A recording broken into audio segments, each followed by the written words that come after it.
Choosing paint colors. It is not the easiest thing in the world to do, is it? So there is a better way to choose paint colors. And I'm going to tell you a little bit about what's new over at thelandofcolor.com and the paint color DNA table. This isn't going to be a big long tutorial. I'm just going to show you some of the newest features. And if you want to learn more, you can head over to the landing page. But let me show you what the paint color DNA table is. So here we go. I am going to share my screen. Let me make sure everything's working and we look good, and I can. Adding to stage. This is the paint color DNA table at thelandofcolor.com. This is where we are. So let me make sure this is all clear because I was working on this before I hopped on. The paint color DNA table has over 17,000 paint colors from all the major brands. So let's start talking about the brands. Right here in the drop down, you can see all the brands that we have: Backdrop, Behr, Benjamin Moore, Color Is, Dunn Edwards, Farrow Ball, Little Greene. The LOC are my Haint blue colors that I created. Joanna Gaines, Magnolia Homes. Martha Stewart has a new color collection at Fine Paints of Europe. This is her brochure. These are the colors. I'm going to talk a little bit more about that after we walk through the stuff at the table.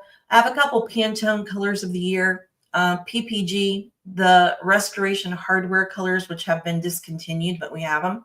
Some of the RomaBio stock colors, and Sherwin Williams, right? So there's close to 20,000 colors, I think, now. So those are the brands that we have.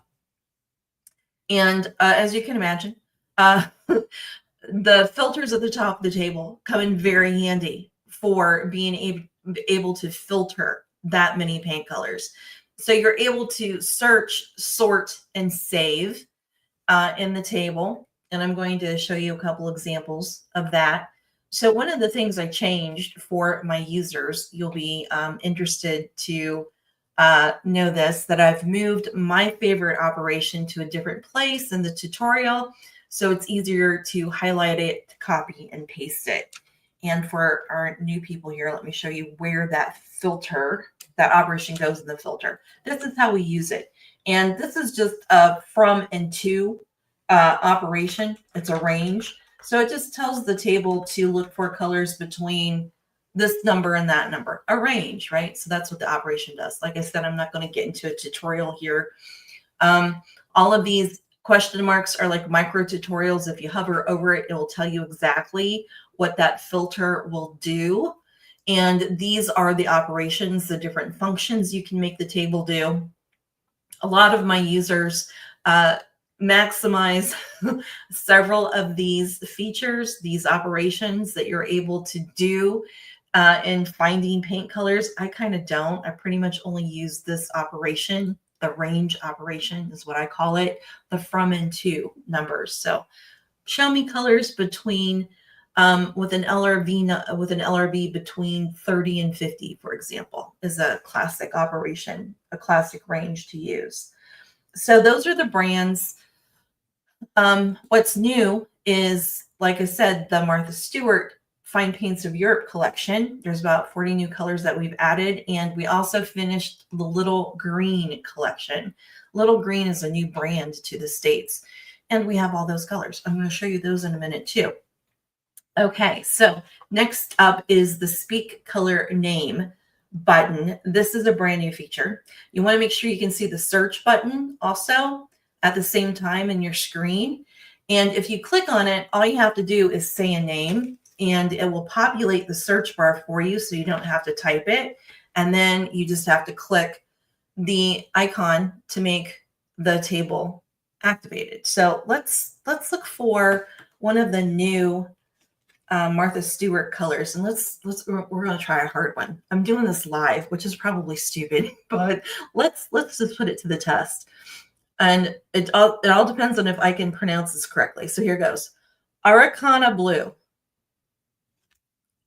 I think it worked. And then you click the search icon to activate the table, and it pulls up Martha Stewart's Araucana Blue. And this comes in handy when you don't necessarily know how to spell the word. I can say Araucana Blue. I think I'm pronouncing that right, but there's no way I could spell that. So this comes in super handy, and we can like try another Martha Stewart color if you want. You don't have to delete this. You don't have to clear it. You can just go click the button and say another name. Let's do dolphin. We have dolphin in the search bar. We're going to get several results, and I want to save. I'm going to click save because I want to save this Araucana blue, and I want to show you this save and compare feature. And I'm going to activate the table, and here we go. We have several dolphins from different brands, and here's the Martha Stewart dolphin. So I'm going to save that, and then we get a compare button over here on the left. You click it, and the table sorts out just your colors that you saved, so you can now compare them. This is actually a really pretty pairing. Like I said, I didn't test this before I went live, but this is like serendipitous.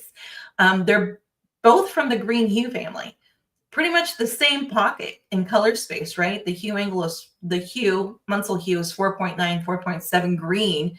The hue angle is 155.7 and 156.6. So they're like at the same point in the Greene hue family, and they go together really well because, of course, the basic rules of color harmony is colors with the same hue, be it hue angle or hue family, you can align it either way, go together because they literally relate. They're in the same hue family.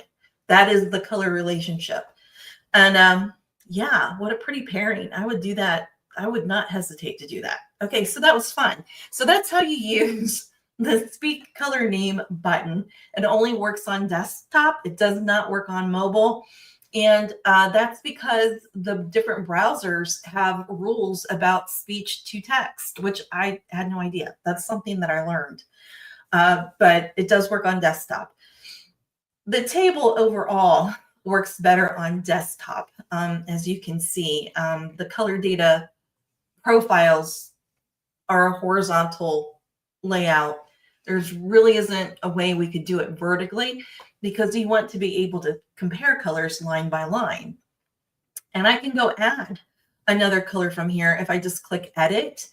And I'm going to go back to the Speak Color Name. I haven't tried to use the function this way. So if it breaks, we'll deal with it then. But I think we're going to be okay. Let's get another color from Martha. Let's try glass of milk. Glass of milk.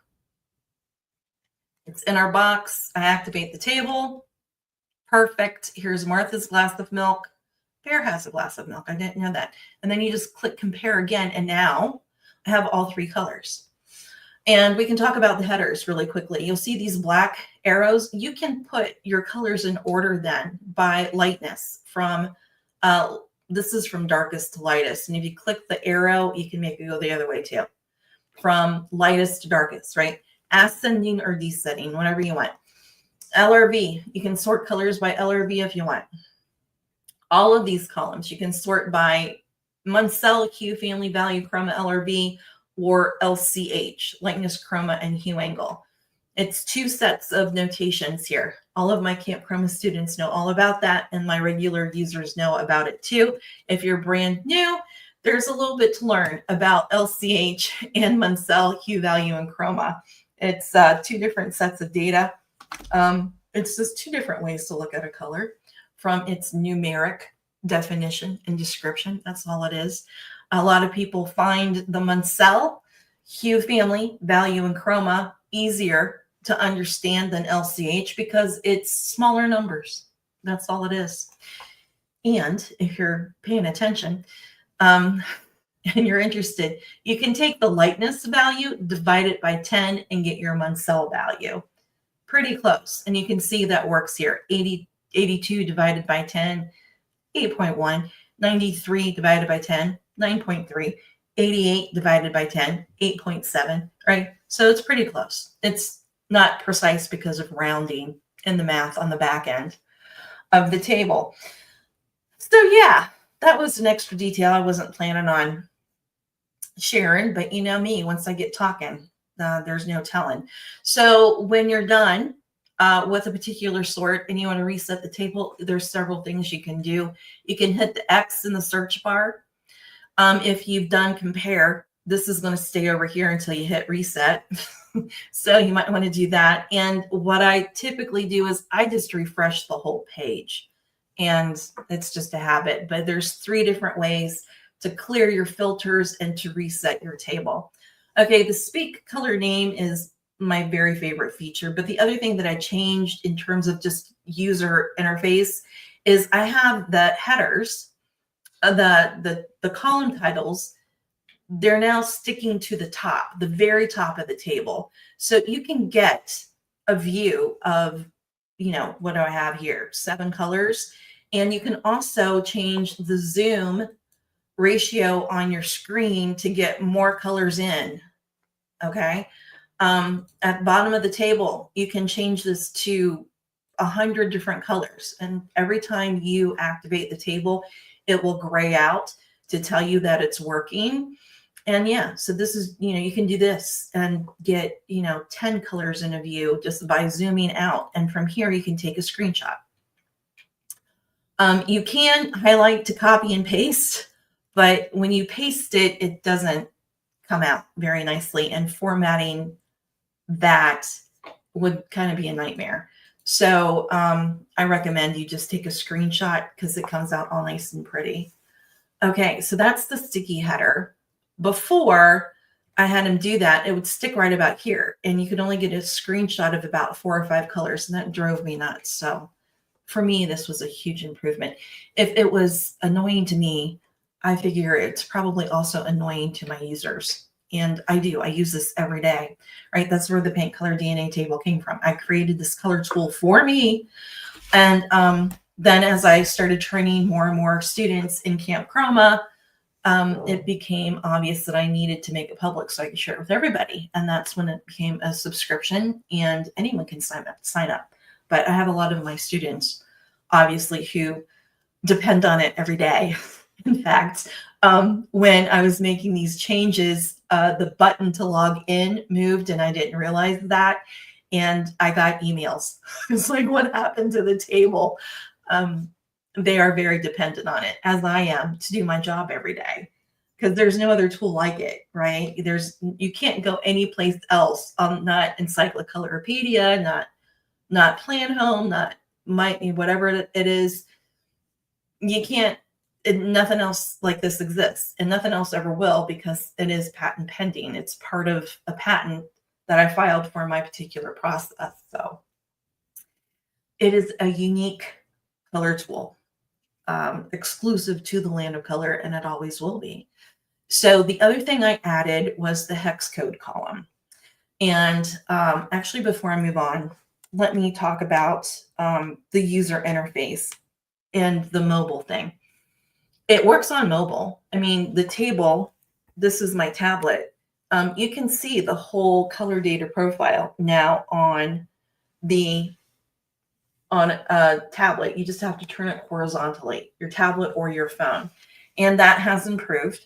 That was another improvement that we made, because even though it is better on desktop, I know a lot of my users use it in the field. And it worked on mobile before, but now it works better. So that's all I'm going to say about that. But the speech to text button doesn't work, and the sticky header doesn't work on mobile because we can't. What does work on mobile is the new hex code. And you can just click this handy dandy little clipboard icon, and it will copy that to your clipboard, and then you can go paste it wherever you need. So we're going to have a little conversation about hex codes. Okay, I didn't have hex codes included in the color data profile before for a reason, because it's confusing. It's like RGB values, right? RGB values and hex codes are the same thing. It's just a hex code is a different format of the 3 RGB values. So do you want to input 3 RGB values, or do you want to input 1 hex code? The result's the same, right? You're in the sRGB color space. And the reason why I didn't include it is because those values are very confusing to people, because people think that RGB tells you how much red, green, and blue a color has in it, and it doesn't, right? RGB values doesn't tell you anything about how light or dark a color looks, or if it's a neutral or if it's a strong color. It doesn't, because it doesn't even attempt to model how a human sees color, because these are values for the digital environment for a program or a device to recreate digitally a color in real life, right? So that's why I didn't include them, because it was always confusing to people because they thought there was some kind of color appearance information to decipher from these values, and there's not. So why did I add a hex code? Well, things changed, right? Things have changed. AI, the image generators, paint dots, you're able to make those easily in several programs. I have a how to make paint blob Photoshop course if you're interested. And it's even easier in Photoshop if you have Photoshop, because you can download the palettes directly from the paint brands. And I show you how to do that inside that course. So you don't even need the hex code. But if you're doing it in Photoshop, I mean, in PowerPoint, a hex code's handy to have, even if you're just making a circle, right? So people asked me if I had a hex code, and that's why I added it. And in the prompts for some of the AI platforms, people have been using a hex code, and actually in the last week, things have changed. Like I said, things change rapidly. You used to be able to input it into Midjourney, and it would kind of help you out. You used to be able to paste it into, what's the other one, Dolly, and it would kind of help you out. But that's not the case anymore. Midjourney version 7, I actually dislike it a lot. The whole prompt sequence has just become so complicated. So I reverted my Midjourney back to version 6. And if you do that, the hex code might help you out a little bit. You can paste it in if you can still use it in version 6. But let me talk about the hex code. What happens in all of the AI platforms with color, whether you paste in a hex code or not, is you say, paint the walls pale oak. And what they all do is they go search their knowledge base for everything that they know about pale oak. I'm going to stop sharing my screen for just a minute. I can put it back up. So it goes and it searches its knowledge base for everything that it knows about pale oak. Okay, well, it might find hundreds, maybe thousands of different hex codes for pale oak. And it starts hallucinating. When an LLM, a large language model, is what all the AI platforms are. When an LLM gets confused, it starts hallucinating. And that's part of why the results you get on those AI platforms with color can be so random. It's like, what the heck happened? Or in Midjourney, it gives you 4 different options for your prompt results, and all 4 of the colors will be different, and maybe you can use one of them. That's why. AI has major issues with color. It can't see color, obviously, and it doesn't understand color. It doesn't have the knowledge base to understand color because it's a robot. It's not a person. So that's why it gets confused with the hex code. Now, if you do paste in a hex code, it depends on how it, and it doesn't do it consistently every time either, is the other problem. It might say, oh, okay, here's a hex code, I'll use this one, but it still has the reference of all of those other hex codes that are out there, and it might just pick one of those to use. You can't control what it does, or it might choose to ignore all of them and just, make pale oak up out of whatever it has at that moment for a reference for pale oak. You don't know. There's no control of color in AI. But to improve, hey, Christine, nice to see you. I can see comments, by the way. So say hi if you're here. I did this live on Instagram a few minutes ago too. So thanks for being on both of them. I'm saying kind of the same thing. But with the hex codes, that might help you out, it might not. But it's really important that if you're going to, it's like, do whatever I can. I'm going to use this hex code. It's important to have a good hex code. When it comes to hex codes, there's such a thing as good, better, and best. And I said that AI is going to find hundreds, maybe thousands of different hex codes for the same paint color. That's because there's no such thing as an official hex code. And previously, and that's a fact. And so to deal with that in the paint color DNA table, for example, here are some colors from the DNA table. These are all of my swatches. We have a swatch for every color.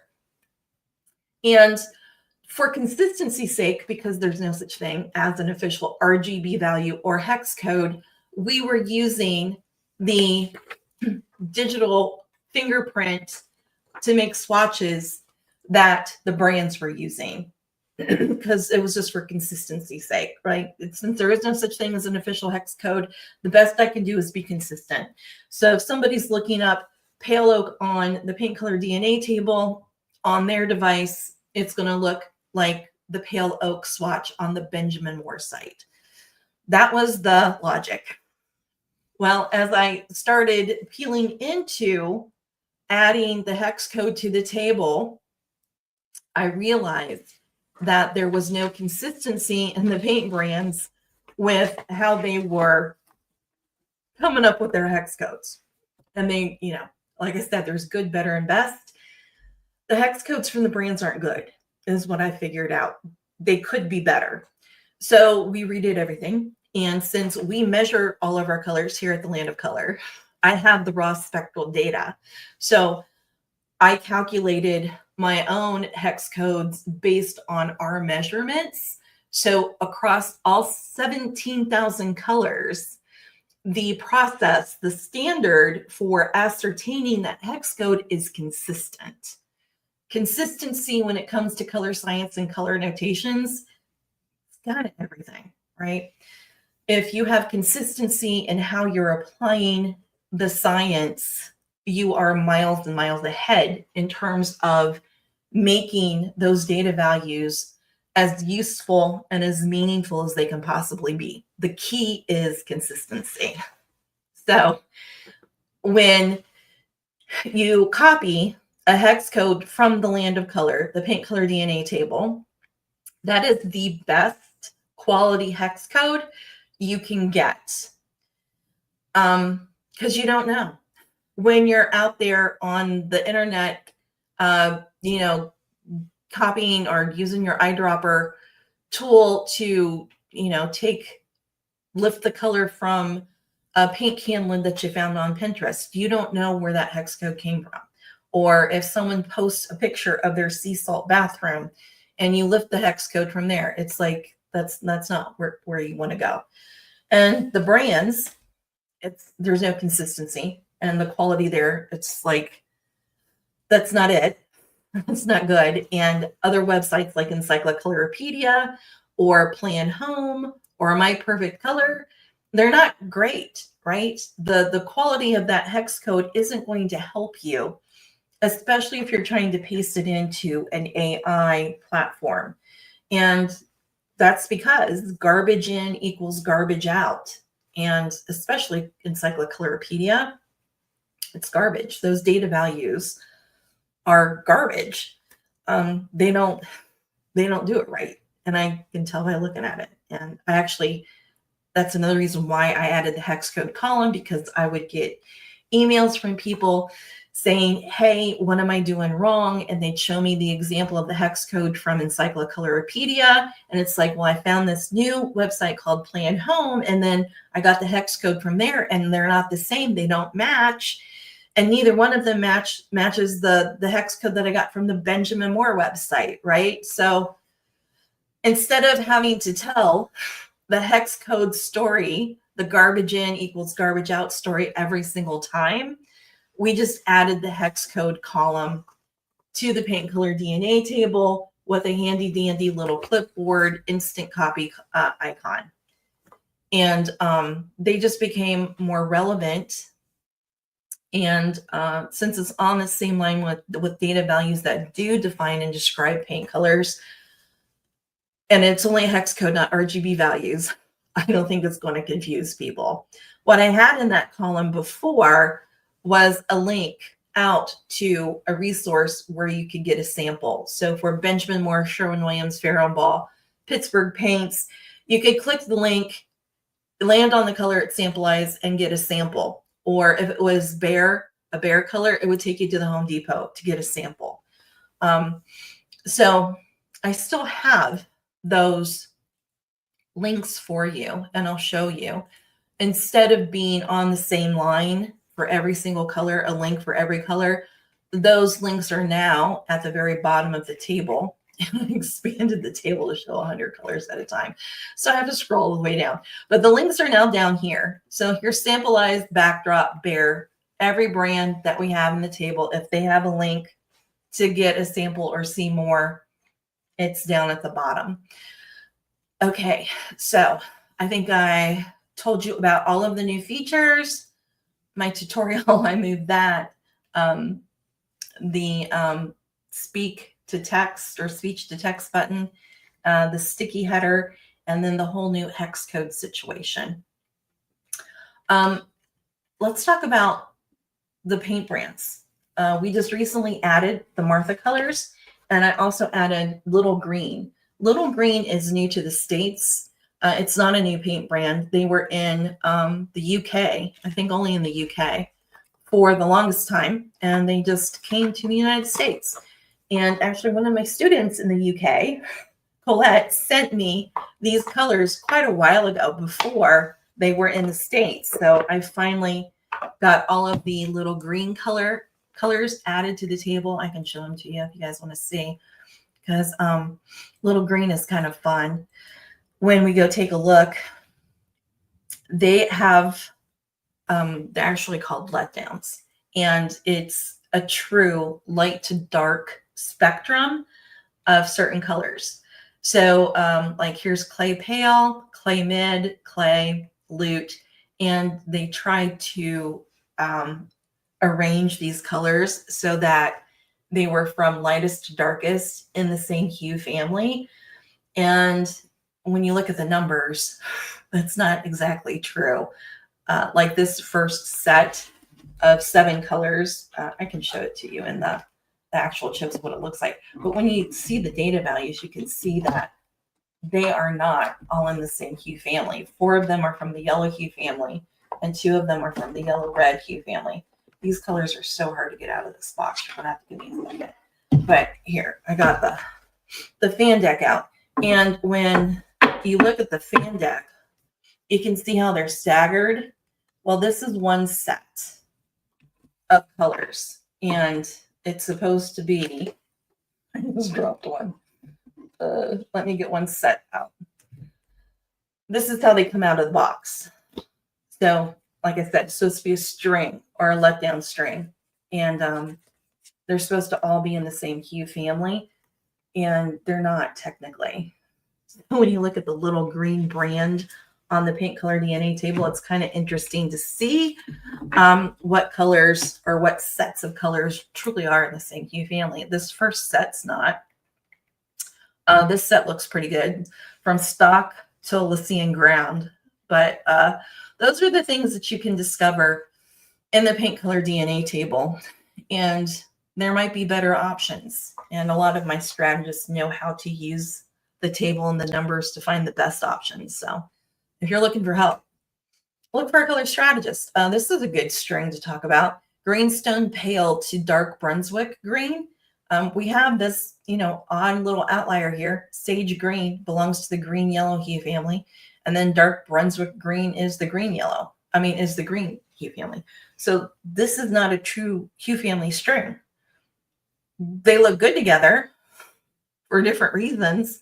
But Dark Brunswick Green, for example, with Greenstone Light, you could do better. You could find a better dark green to go with Greenstone. That's how that works. Okay, we won't get off topic into the weeds about how to use the table and how to use the data values. But if you want to learn more, you can go take my course. It's the 4 Pillars of Color, and I explain how all of this works and how you can optimize this, whether you're choosing colors for yourself or if it's your job and you do it for other people. Where's the Martha Stewart? There's the Martha Stewart button. I'm going to go take a look at Martha's colors and talk about these because they're kind of fun. Martha Stewart has had several collections. She had a collection with Kmart first. Then she went to Sherwin Williams, and she was at Sherwin Williams for maybe 7 years. And then she ended up at the Home Depot, and her collection at the Home Depot wasn't there for very long. And then she didn't have paint color collection out there for quite a while. But this is her new collection of colors available through Fine Paints of Europe. This is the brochure. And I think my friends at CCI did this brochure. And I'm going to confirm that. But CCI, when they make a paint chip, it's the best quality ever. They're very accurate. And you guys know that paint chips are not printed. This is real ink, right? This is ink. This is not ink. They are not printed. This is not ink. This is real paint, right? Paint chips are made with a special kind of lacquer paint. So when someone tells you that it's ink and they're printed and chips can't be trusted, that's not true.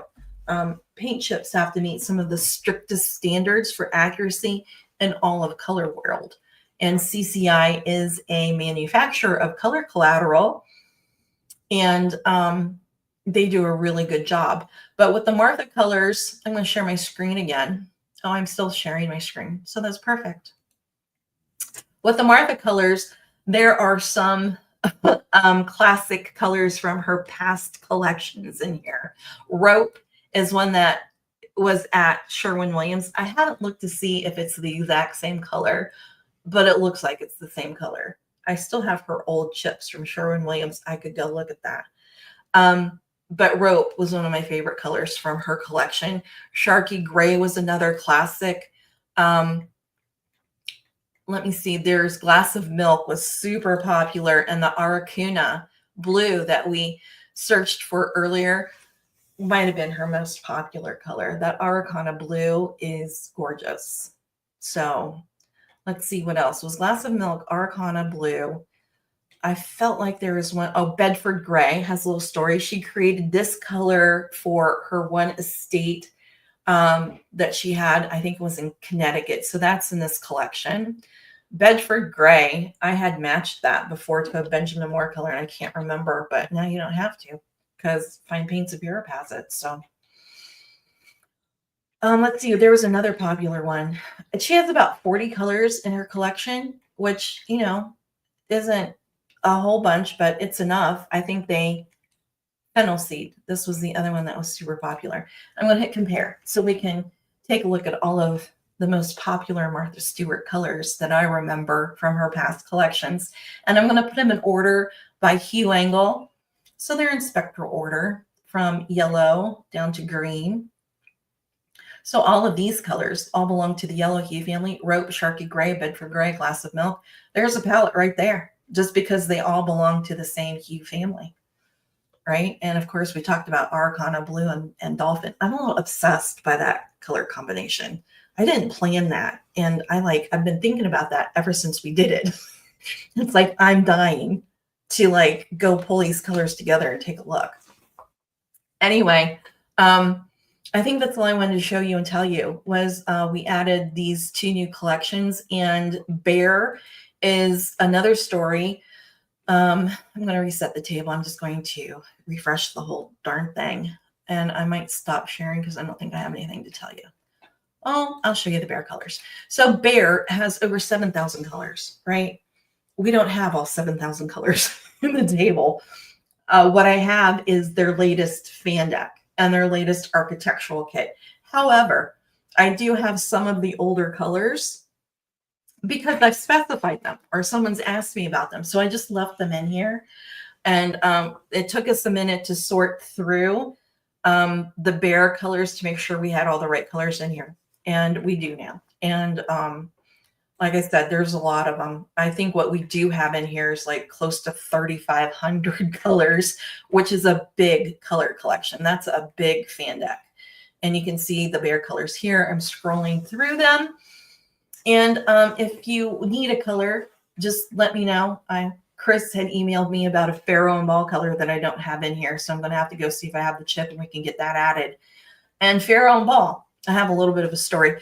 Let me grab that fan deck. It's right behind me. So these are all of the Farrow Ball colors that I need to check in the table. And we've measured them before, but they've archived colors, and Farrow Ball has, I can't keep up with their collection and what they're doing with it. So I'm not happy with some of the measurements, and I don't know what we have in here between archived colors and current colors. So I'm just going to start over. That's why this whole thing is out. We're just going to remeasure all of the Farrow Ball colors. And that's the only way I can know for sure. It's faster to remeasure them than to try to go through the database and figure out where we are. You know what I mean? So, but I have a lot of them in here. I don't know how many. I mean, we can make a good guess because there's 100 right here. So, probably 200 of the Farrow Ball colors we have. But yeah, so that needs to be redone.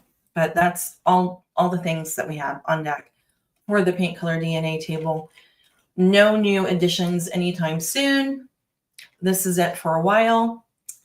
If you have any questions, you can let me know, and I will try to answer them for you.